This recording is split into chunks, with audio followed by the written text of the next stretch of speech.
Happy Thursday, Xavier, Muskie basketball fans. This is your weekly Razorcast. That's Jim Reaker and Joe Zink talking Muskie basketball. And Jim, fresh off going to the game last night. How you doing? Pretty good. It's been kind of a crazy week for college basketball. Fortunately, the Musketeers didn't fall into any traps like the Notre Dame Irish, the Florida Gators, and the Kansas Jayhawks did this week.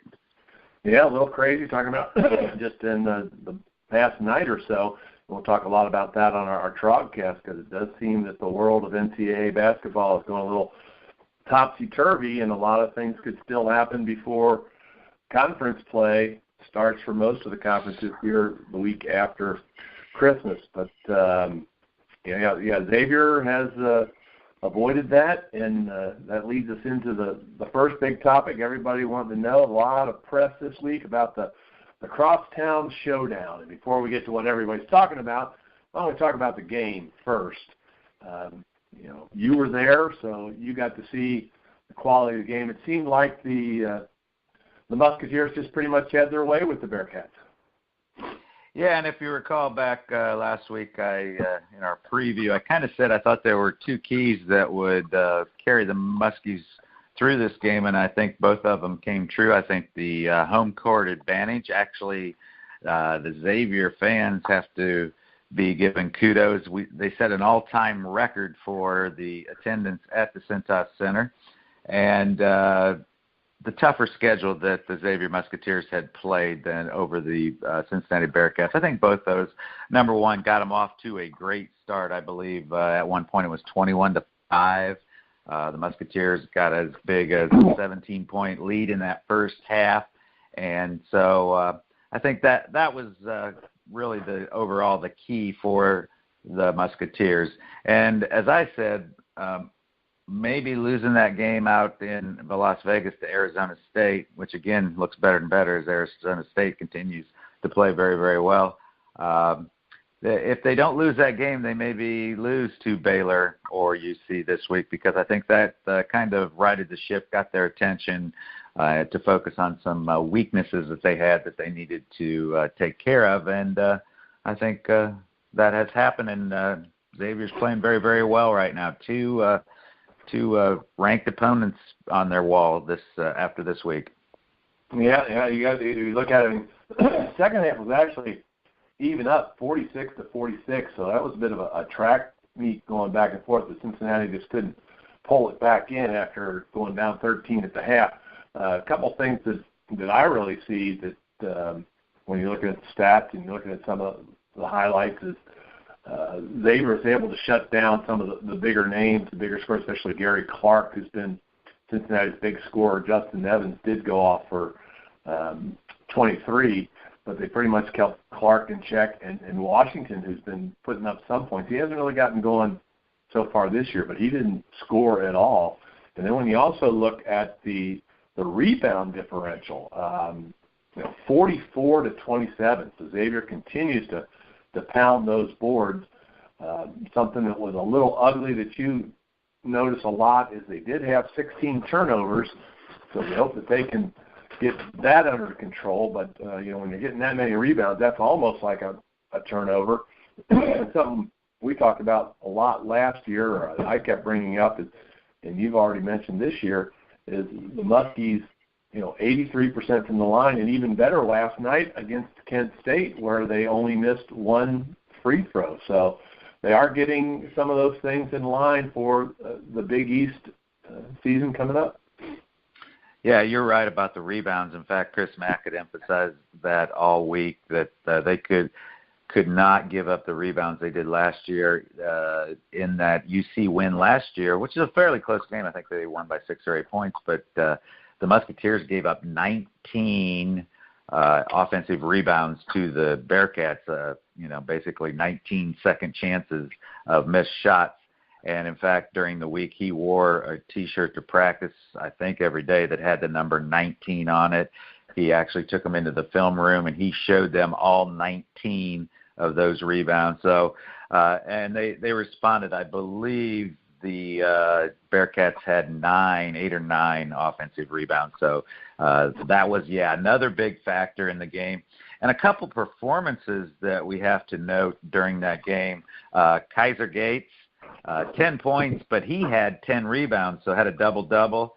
And what about Karam Cantor, who we talked about, and I said, this guy can supposedly shoot some three-point shots, even though he's 6'10". He had taken a few. He hadn't made any, but he did in the UC game. He made 2 big three-pointers. And what a performance. I think he played 16 minutes and had 17 points, and he's starting to really look like a key weapon that the Musketeers can rely on day in and day out. And it's the 3rd or 4th game where he's scored as many points as minutes that he plays in the game.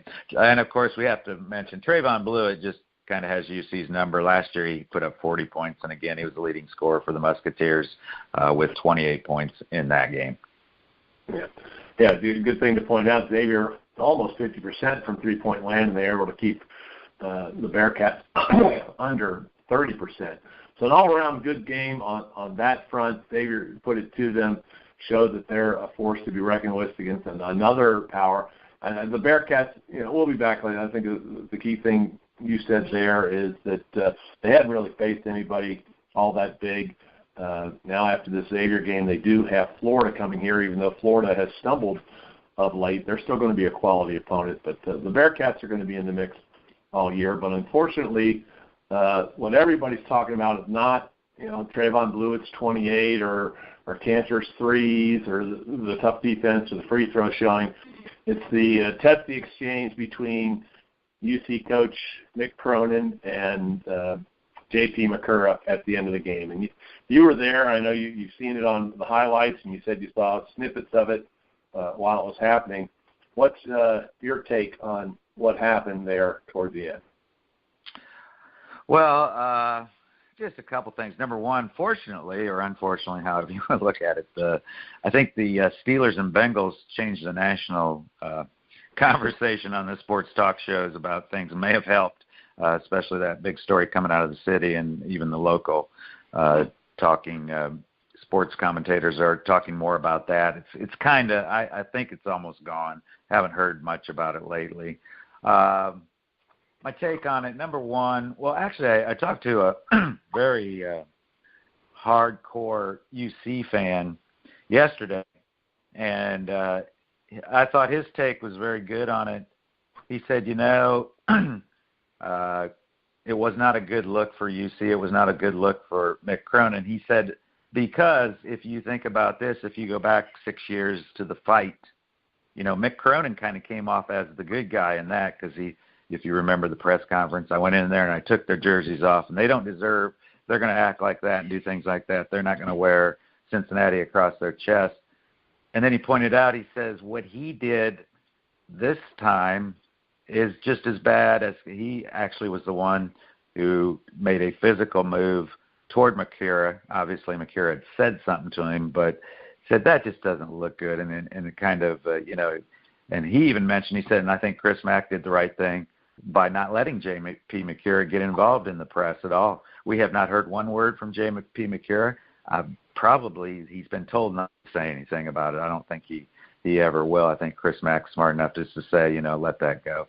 So fortunately, again, I think it's kind of past, and the city can move on, and the Bearcat fans can focus on the Bearcat season and their success in the American, and the Musketeer fans, of course, a lot of big games to look forward to. And, because here's the thing you don't want to happen, because it happened in 2011. That team was on a roll. They were ranked, I think, 8th in the country. And even though they won that game against UC, the fallout, because they had a couple of players suspended and all the negative press, it threw that team into a tizzy that they didn't really recover from until near the end of the season. They did start playing well again at the end of the season and made a deep run into the NCAA that year. But you just don't want something like that to throw what looks like it's going to be a great Musketeer season off its rails. Well, the one thing that you said there that I totally disagree with, when it comes to UC and Xavier, it's not forgotten and it's not over. It will be brought up this time next year and the year after that and the year after that. You're just like the brawl and the promise, the Terry Nelson guarantee, all those things. That's what an in-city rivalry is all about. I agree with you with the fact that Mick Cronin did not look good, and as we said on our Trogcast, or I should say I said on the Trogcast on Tuesday, he's the adult in the situation, and he needs to control his emotions. Things do get fired up in a rivalry, and his team wasn't looking good, but he can't let himself be baited like that. I referred to another, Mike Krzyzewski has been pilloried for reacting to players not shaking their hands against Syracuse, and also pulling Dylan Brooks aside when he acted a little self-righteously in the NCAA, and Dylan Brooks has said, Coach Krzyzewski is right. So Mick could have very easily done that, sort of just shaken JP's hand and told him what Coach Krzyzewski told Dylan Brooks, which you're better than that. You don't need to do this. Which brings my other point, coming back to it, which is the behavior of JP Macura. He's a spark plug, but some of it is coming across to me as extremely immature. And you got to remember, this is a guy who's been arrested for dropping his pants in a bar, and you don't want to be remembered for that. It's a college stupidity stunt. Of course, he was in there on a fake ID. But it almost seems like JP likes crossing that line and getting the reaction out of it. He's not the guy that says to his rival, hey, you can't beat me, and then, says, hey, okay, you did or you didn't. He, telling somebody to F off, or the way he gets into it, like I said on Tuesday, I think Coach Mack's got to sit him down and say, hey, it's great, but, I don't want him to become this year's Grayson Allen. Yeah, and but here's the only other point I'll make on JP Macura.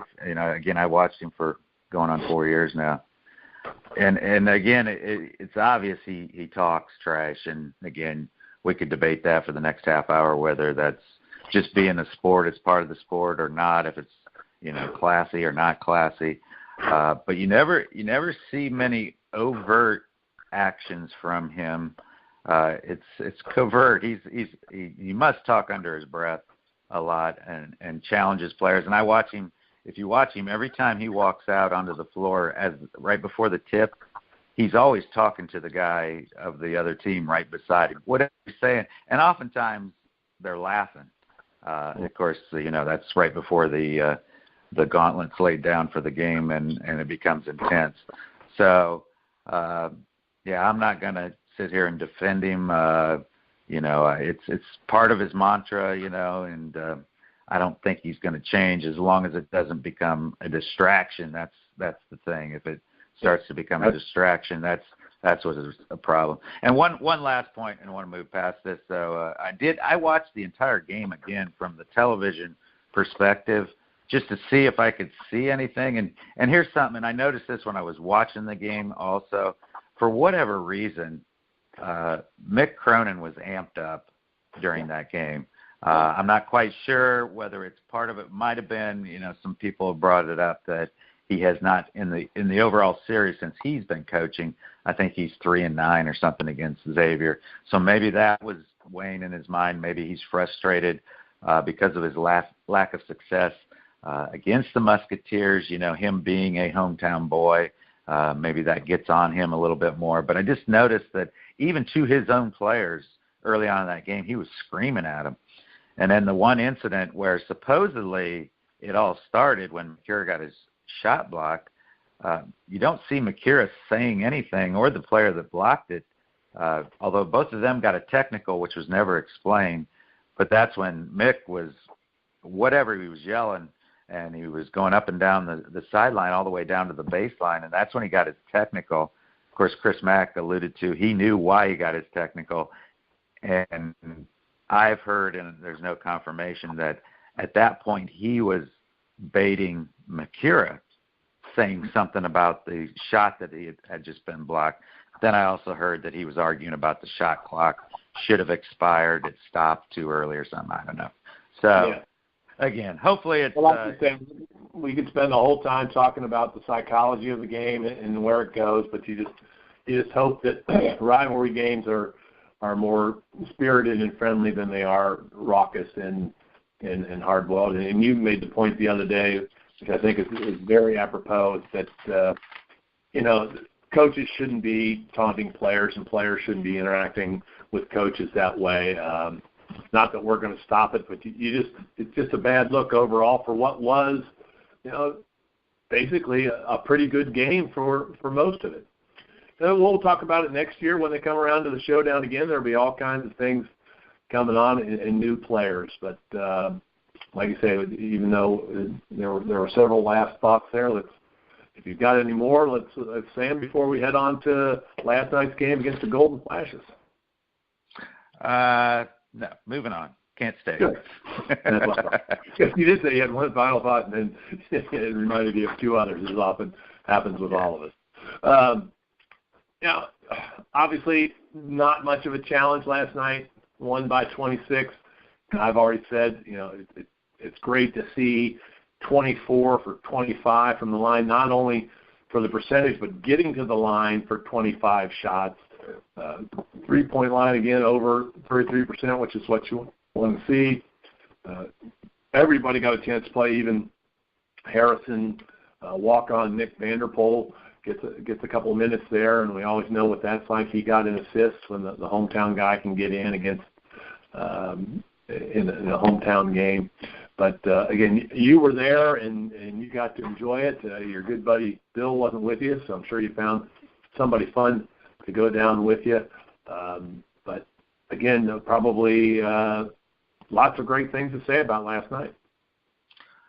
Well, last night, again, it's the hangover effect. You had the Crosstown Shootout, the raucous crowd, and actually the Musketeers did better than the crowd. The crowd was very reserved. It's almost, here you got Kent State, a MAC opponent, although they were in the NCAA last year. They won the MAC tournament and went to the first round of the NCAA where they got beat by UCLA.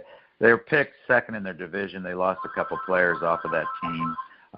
They come in with a 5-3 record, played nobody of real consequence, kind of won the games they thought they should win, and lost the ones they should have lost. So I give kudos to the Musketeers because the word I would give, they executed. They went out and they did what they needed to do.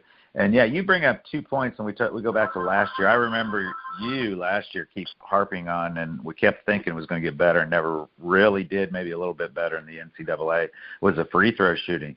Well, that has been unbelievable this year. Obviously, they've worked on that over the year, shooting at, I think you said 83% as a team.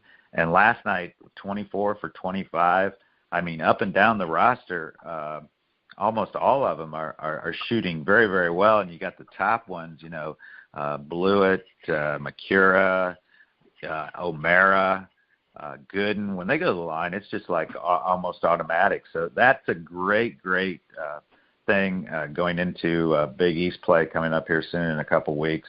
And the other one, which, again, is a factor and is, I think, right now the biggest problem they have right now. But last night I think they actually did a much better job, and that's the turnovers. I think they had 14 or 15, maybe even closer to 20 against the Bearcats. That's the thing that they need to fix. And last night they only had 3 in the first half. Now the second half kind of got a little bit sloppy because the game kind of got out of control. I think they ended the game with 9. So I've always said you need to keep that turnover rate down below double digits if you want to be a true contender in NCAA basketball. So hopefully that's coming around. The big thing, Blewett had 26, but this stat just blows me away. Karam Cantor, again, who stepped up big in the UC game, Tariq Jones, and Sean O'Mara, the 3 big men, the 3-headed monster, I guess we'll call them. And I believe none of them played at the same time, so they basically had the 40 minutes of the big man position last night. And get this line, 47 points, 13 rebounds, 2 blocks, That's just amazing. And again, they all kind of bring a different style to the game. You know, you got O'Mara, who's the big, back you down type player. You got Jones, who's the very athletic, can make some quick moves and quick dunks underneath. And then you got Cantor, who plays that European kind of find that different angle up and under style. So that going forward, that's a tough thing to defend because you might be able to stop one of them on a night. The other team might have a player who matches up well with one of their styles, but I don't know if you're going to find a player or a team that's going to be able to stop all three of those styles on the same night. So that I saw as a great positive going forward last night. I figured out right now, and again, they had 9 turnovers last night. Right now they're averaging about 12 or a little over 12. Again, we'd like to see that come below 10, and I think that'll make them a tough out in the NCAA tournament. I agree with everything you said. The one thing that I like this year we're already seeing is that Coach Mack's able to go 8, 9, sometimes 10 deep, whereas last year that the depth was a bit of a question mark. Sometimes only being able to go 7, 7.5. Now they're going about 9.5 deep with all the names that you've thrown out there. Probably the only person who didn't have a great game last night was Kaiser Gates, who was only 1 for 5 and didn't have any offensive rebounds. So he just had an off night. Maybe he was the one who had it. But like I said, the others stepped up and picked it up, and that makes for a great option to be able to have when you got that three-headed monster and you can go to a couple of the other ones to get them in there. So a good win. Again, we're going to talk about Colorado here in a little bit, and that's really their only game coming up. So if anything happens between Colorado and next week's game on Saturday, they're going to take a week off for exams here. Coach Mack's got some things that he can work on, but they look to be in pretty good shape. But before we go there, why don't we talk a little bit about what's been going on in the Big East? Well, the Big East has had a pretty good week, but Big East, Villanova, and I got a chance, I don't know if you did, to watch them play Gonzaga, who they defeated fairly handily. And the thing, it was kind of interesting, the thing that I've noticed about Villanova and thinking about Xavier coming up in the near future playing them, is in that game against Gonzaga, they did not turn the ball over. And I thought, man, this team just, at one point, I think they had, maybe at halftime, 1 or 2 turnovers, and you're thinking, wow, this is something that Xavier really needs to fix. Although I went back and I looked, actually Villanova is averaging, and again, it's early, and I think it's one of the things that gets better with everybody as the season goes on, but they're averaging 11 turnovers, so I guess it's not that far out of whack. But you just, in those big-time games, Villanova, and they are so deep also. They got guys, I think I looked at their average scores this morning, and they got 4 or 5 guys in double figures. They're so balanced. That's the thing, that they can hurt you so many ways. They got great three-point shooters. They got guys that can drive to the rim. It's just they're as good as they've been, and they're the team to beat. So moving on down, you got the 2 teams we've kind of talked a little bit about, St. John's and Georgetown, who really haven't played anybody to speak of. And in Georgetown's both cases, you probably understand they're trying to build confidence and success before they hit the Big East schedule. Georgetown right now 6-0, and I looked at their schedule going forward. The only team I see that they might give them a challenge, but it's actually at home, is Syracuse. And of course, that's the big rivalry from the old Big East. And then St. John's. St. John's is 8-1 right now, doing very, very well. And here's a couple stats I'll throw out there. They're second in the nation in block shots, St. John's, and third in the nation in the least number of points allowed. So they are playing very, very well, and tomorrow they're going to get a real test. It's actually, I think, a neutral court because it's some Hall of Fame classic game or something. I'm not even quite sure where it's played, but they're taking on the Arizona State Sun Devils, a team, again, that Xavier's very familiar with now. So we'll see how they do against that. That'll be a great test for them. Xavier, of course, standing at 8-1, 7-1. Seton Hall, kind of what we expect. They just beat Louisville. Of course, we've talked about Louisville's issues and problems. The Butler Bulldogs, they're going to be what we thought they were. They're going to be the Butler Bulldog team that you're going to have to play well, or they're going to beat you. They got a big test next week. They play Purdue in that Crossroads Classics that they play in Indianapolis every year. Providence, kind of where we expected, 7-2. Creighton at 6-2. They got a rivalry game against the Nebraska Cornhuskers this week. Should be another win for them. Nebraska, kind of at the bottom of the barrel in the Big Ten. Marquette, they got a rivalry game coming up this week. They play Wisconsin this weekend, and that's a big game for them. Of course, the Badgers kind of struggling right now, as we've talked about on our broadcasts in the Big Ten. And DePaul at an even 4-4, although two of those losses are two highly ranked teams, Notre Dame and Michigan State. So, and they got a rivalry game coming up. They play Northwestern next weekend. That's a big Chicago Crosstown Shootout. So a lot of rivalry games coming up for the Big East. But the Big East, I think, is pretty much where people expected them to be. I would probably rate them maybe third right now in the Big Six, behind the ACC, which we talked about the other day, is probably the premier conference, and the Big 12 is very, very deep again this year also. Well, a couple notes on what you said. A lot of good things going on there. You got to watch out for Seton Hall, like you said. They just but they can't get caught napping against Virginia Commonwealth, which is coming in to see them after those wins at Texas Tech and Louisville. That St. John's game is in the Staples Center in L.A., so it's part, I think, of a doubleheader that the Pac-12 is putting on, things going on there. And the only thing I'd sort of say that I disagree with is, you might have to watch that Nebraska team. They just beat Minnesota. So, Minnesota is one of those teams you thought was going to be up to the upper echelon of the Big Ten, so Creighton can't relax against them. And like I said, it's a rivalry game. And DePaul, who knows, they might even slip to number 3 in Chicago after Loyola Chicago upset Florida last night. And you keep waiting for the ghost of Ray Meyer to get them back to where they were. So lots of great things going on in the Big East, as always, and it's a light schedule next week. A lot of schools probably have their exams, so we'll be able to get the prep for there, and then also maybe talk about our pre-conference games, which should start right there around Christmas and after Christmas. Lots of things. Keep an eye on the Big East, as you always do, and like, as you often point out, the fact that they have to play each other twice, which no other major conference has to do, really plays into the final standing.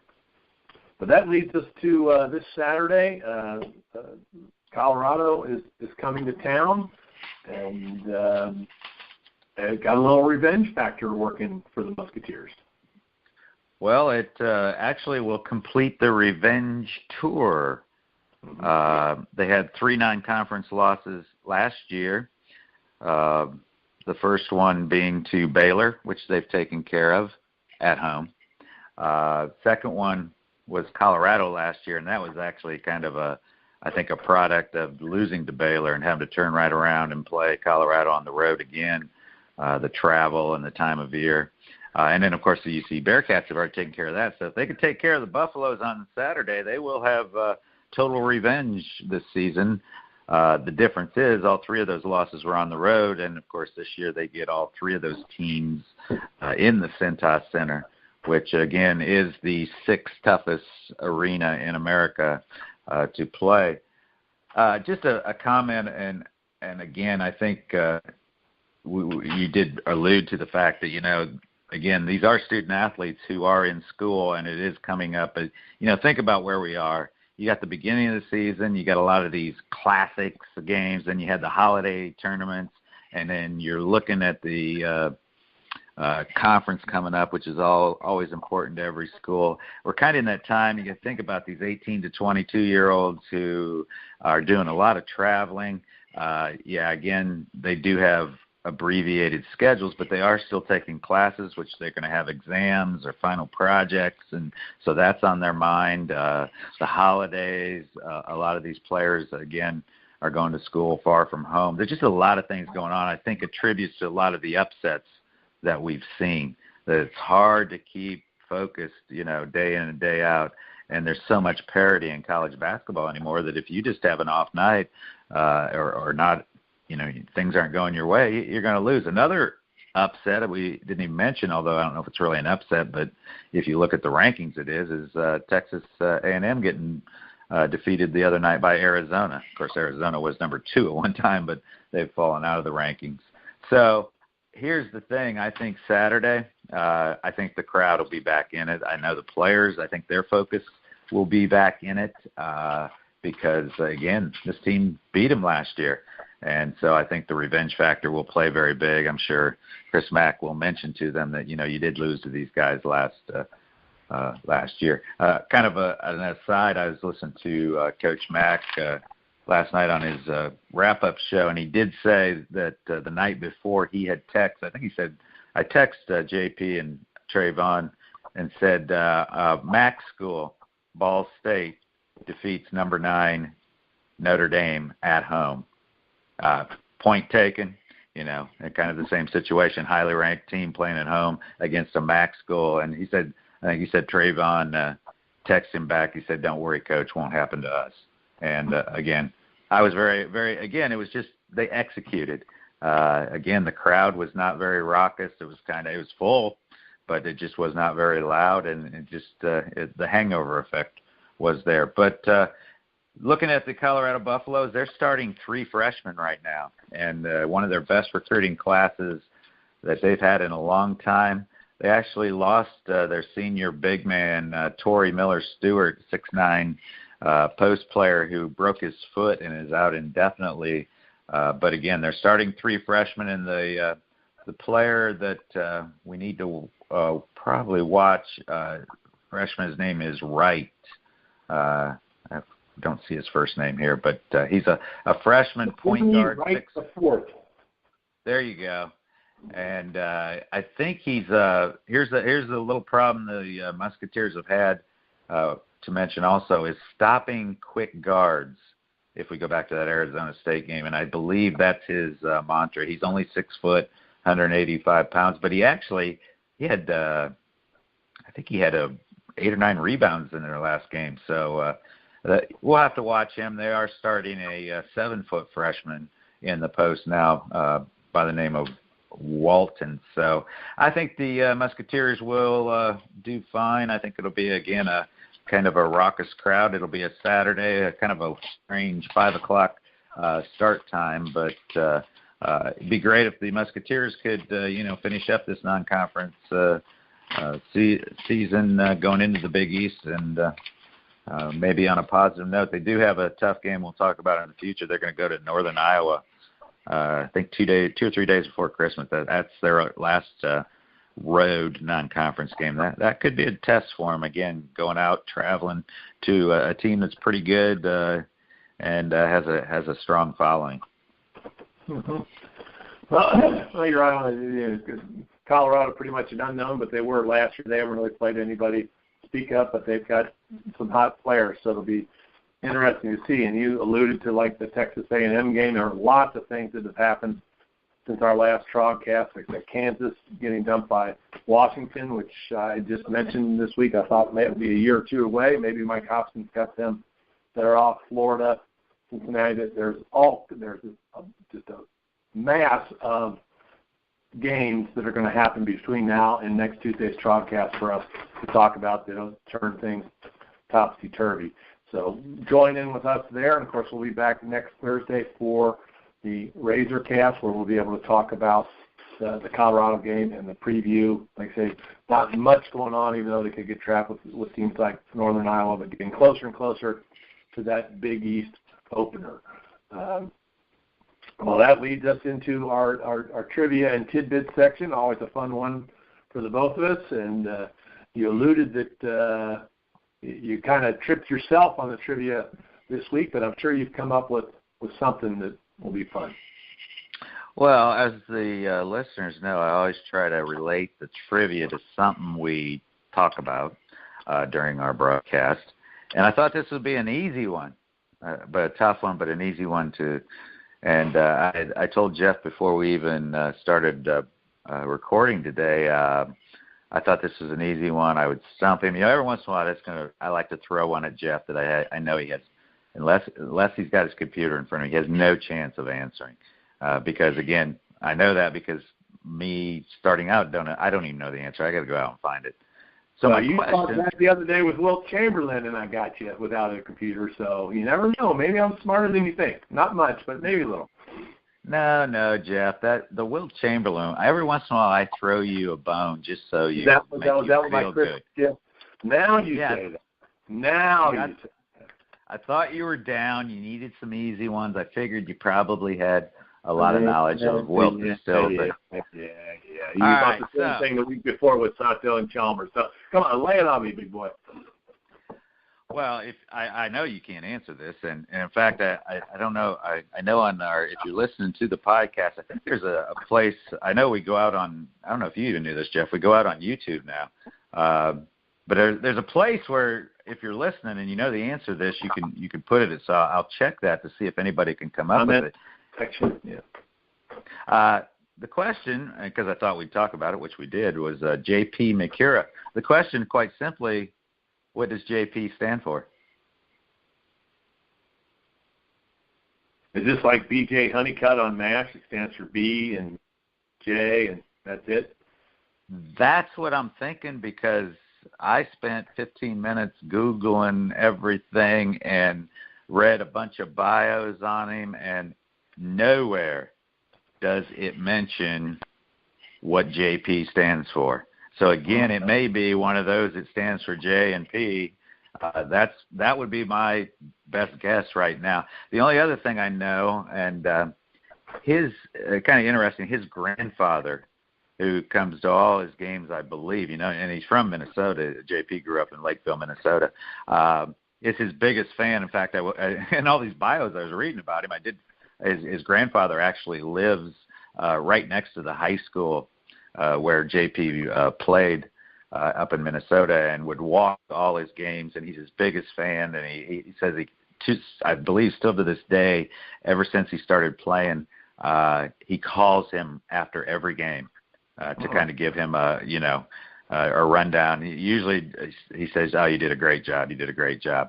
And his grandfather's name, I believe, is Jan. So my thought was maybe, the J, maybe he's named after his grandfather, but I don't know that for sure. So if anybody knows the actual answer, or JP, if you're listening to this, you can, chime in and tell us what it really stands for. But I thought that's an easy one, right? I'm going to find something out there that says JP, but it didn't come out.